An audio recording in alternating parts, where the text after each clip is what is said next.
সাইমা দেখ, তোর বেসিক্যালি হচ্ছে সূচকের সমস্যা। হ্যাঁ, সূচক আর লগারিদম নামে একটা চ্যাপ্টার আছে, 4 নম্বর চ্যাপ্টার, এইটাতে তোর সমস্যা সূচকের। ওকে, তো খেয়াল কর, দেখ a⁵ এটা মানে কি? এটা মানে হচ্ছে এরকম 5টা এ গুণ আছে। আমি যদি এখানে ধর একটা বক্স দিলাম, বক্স টু দি পাওয়ার 4 দিতাম, তার মানে কি এরকম সেম বক্স 4টা গুণ আছে। ঠিক আছে, 4টা গুণ আছে। যে কোনো কিছু দেয়, ধর যে আমি এটি সালসাবিল দিলাম, সালসাবিল টু দি পাওয়ার 3 দিলাম, তার মানে কি এরকম 3টা সালসাবিল গুণ আকারে আছে।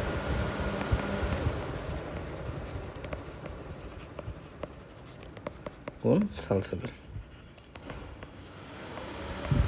ঠিক আছে, সেইভাবে গুণ আকারে আছে। এখন আমি যদি ধর এখানে বলি 5⁻³ মানে কি 5 × 3? না, এটা কিন্তু অনেকেই ভুল করে। 5 × 3 না, কিন্তু 5⁻³ মানে এরকম 5টা 5 গুণ আকারে আছে। শেষ, ঠিক আছে। এখন খেয়াল কর, আমি যদি বলি যে ধর এরকম আছে a⁵ গুণ a⁵, তার মানে কি a⁵ মানে হচ্ছে এরকম 5টা এ গুণ আকারে আছে। এ এ এ এ 5টা এ, আবার তার সাথে গুণ আছে a⁵, তার মানে আরও 3টা এ গুণ আকারে আছে। ঠিক আছে, এই যে 5টা, এই যে 3টা, তারপরে 5টা। ঠিক আছে, এখন খেয়াল কর, তাহলে আমি পরের লাইনে এটা লিখতে পারি না, এখানে টোটাল 8টা এ গুণ আকারে আছে, তাহলে a⁸। এটা হচ্ছে, তাহলে তুই যদি এইরকম থাকে a⁵ গুণন a⁵, আমরা সেটা লিখতে পারি a⁸। এখান থেকে একটা ফর্মুলা আসে, a⁴m × a⁴n যদি থাকে, তাহলে লেখা যায় a⁴m+n। ঠিক আছে, এরকম একটা ফর্মুলা আছে। তারপরে খেয়াল কর, এটা কিন্তু বোঝা যায় যে দেখ, আমি যদি বলি যে আমার এখানে আছে 5² গুণন 5⁴, তার মানে কি প্রথমে 5 আছে 2টা গুণ আকারে লিখলাম, গুণ, এরপরে এটা দিয়ে যেটা বোঝাচ্ছে 4টা 5 গুণ আকারে আছে, 4টা 5। আমি কিন্তু দেখ 4টা নিছি, 1 2 3 4, 4টা কি নিছি, এই যে 5 নিছি। বারবার বলছি, ধর কোনো কিছুর উপরে একটা নাম্বার আছে, তার মানে ওই কয়বার এই জিনিসটা লেখা থাকবে। শেষ, ওকে। তাহলে খেয়াল কর, আমি যখন 5² আর 5⁴ লিখলাম, তাহলে এখানে কিন্তু টোটালি 5 আছে কয়টা? 6টা আছে। তাহলে আমি কি লিখবো? 5⁶। ঠিক আছে, সেটা হচ্ছে এই সূত্র দিয়ে লেখা যায়। তো এটার সূত্রটা শর্টলি যদি বলি যে a⁴m গুণন a⁴n যদি থাকে, ধর বেস সেম আছে, বেস যদি সেম থাকে তাহলে এই দুইটা যোগ হবে। এখন ধর বেস সেম আছে কিন্তু ভাগ আছে, গুণ না, ভাগ, তাহলে কি হবে বুঝতেছো? a⁻m−n হবে। ঠিক আছে, তো এটা একটা সূত্র, এটা আরেকটা সূত্র। আচ্ছা, এটা কেমনে মাইনাস হয় এটাও কিন্তু বোঝা যায়। ঠিক আছে, এটাও বোঝা যায়। যেমন ধর আমি লিখলাম এখানে 5⁵ ডিভাইডেড বাই 5⁵, এতক্ষণ গুণ করছে, এখন ভাগ করতেছে, তাহলে 5⁵ মানে কি 5টা 5, এই যে 1 2 3 4 5, 5 লিখলাম, শেষ। আর 5⁵ মানে কি 3 বার 5, 1 2 3। তাহলে খেয়াল করো, উপর নিচে কাটাকাটি যাবে না, এটা কাটাকাটি, এটা কাটাকাটি, এটা কাটাকাটি। তাহলে এখানে কি থাকে বেসিক্যালি, একটা 5 আরও একটা 5, তাহলে 2টা 5, তার মানে কি 5⁵2। সেটা কিন্তু আমরা এই যে এই 5 - 3 করলেই পাই 5⁵5 - 3। তো সেটা হচ্ছে আমাদের এই সূত্রটা। এখন আই রুট বা মূল, এই যে আমরা বলি বর্গমূল, এটা মানে কি খেয়াল কর। আমি যদি এখানে লিখি √9 লিখলাম, এটা মানে কি 9⁻²। ঠিক আছে, ধর আমি এখানে লিখলাম √7, তাহলে এটা কি 7⁻²। ঠিক আছে, এরকম। তারপরে ধর মানে রুট যদি থাকে, রুট বা রুটকে আমরা হচ্ছে এইটাকে, এই যে এইটাকে আমরা বলি স্কোয়ার রুট।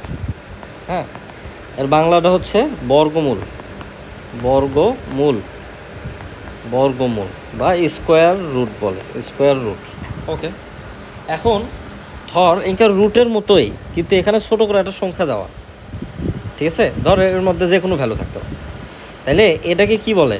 এটাকে হচ্ছে ঘনমূল বলে। 3 আছে জন্য ঘনমূল। আমরা প্রথমে পড়ছিলাম না, 2 থাকলে কোনো কিছুর উপরে 2 থাকলে বর্গ করা, কোনো কিছুর উপরে যদি 3 থাকে পাওয়ার, তাহলে আমরা ওটাকে কি বলি? ঘন করা, ঠিক আছে? তো এটাকে ঘনমূল বলে। ওকে, এখন ধর আমার এখানে আছে 108, এরকম আছে 108 টু দি পাওয়ার 3, মানে এইরকম আছে রুট। তাহলে এটা মানে কি বলতো? 108, এটার পাওয়ার হচ্ছে 1/3, ঠিক আছে? তো এটা হচ্ছে তুই ক্যালকুলেটারে বসালে পাবি, কিন্তু ক্যালকুলেটারে তো সবসময় বসানো যাবে না, এই জন্য তোর এটা জানা লাগবে। আচ্ছা, আরও আছে, খেয়াল কর। ধর এরকম আছে, এরকম এখানে 7 দেওয়া আছে, আর এখানে ধর 1091 দেওয়া আছে, ঠিক আছে? এটা মানে কি? এই 1091 উপরে পাওয়ার হচ্ছে 1/7। এটা খালি যেন আবার 7 লিখিস না, হ্যাঁ, এইভাবে যেন লিখিস না, এটা লয় কিন্তু, ঠিক আছে? 1/7। ওকে, এইটুকু গেল আমাদের তুই যে জিনিসটা জিজ্ঞেস করছিস সেটা। আচ্ছা, এখন এই যে ধর 108 আবার বিভিন্ন গুণ আকারে কেমনে লেখে? এটা হচ্ছে আমরা লসাগু শিখছিলাম না, ধর লসাগু করলে এটা কি হবে? 2, তাহলে এটা হবে 54। এটা যদি ভাগ করি, এটা 27, এটা ভাগ করলে 9, এটা ভাগ করলে 3, এটা ভাগ করলে 3, সবশেষে আমরা 1 আসলে থেমে যাই। তাহলে এই যে 108 আছে, এই 108 এইটা গুণন এইটা গুণন এইটা গুণন এইটা গুণন এইটা লেখা যায় 2 গুণন 2 গুণন 3 গুণন 3 গুণন 3। তুই খেয়াল করবো যে এই সবগুলো যদি তুই যোগ করিস তাহলে 108ই পাবি, হ্যাঁ, এই জন্যই এটা লেখা যায়।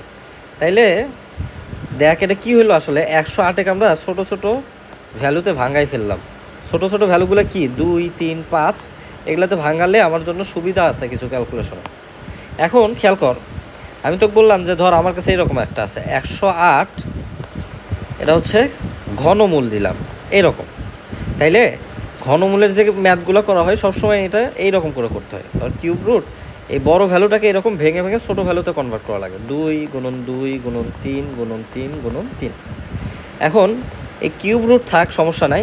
আমি এখানে 2 কয়টা আছে? 2টা, তাহলে 2 এর উপর 2 দিলাম, গুণন 3 কয়টা আছে? 3টা, তাহলে 3 এর উপরে 3টা 3 দিয়ে দিলাম, শেষ। এখন খেয়াল কর, এটা কি করছি? রুট যদি এইরকম থাকে, যদি রুট এইরকম 3 নিয়ে থাকে, তার মানে কি? তার মানে হচ্ছে 2 এর উপর 2, 3 এর উপর 3, এটা এইরকমই থাকবি, খালি এইটার উপরে এই রুটের এটার জন্য পাওয়ার হয়ে যাবে 1/3, ঠিক আছে? 2 এর উপরে 2 গুণন 3 এর উপরে 3, আর এই সবগুলোর পাওয়ার হয়ে যাবে 1/3, ঠিক আছে? আচ্ছা।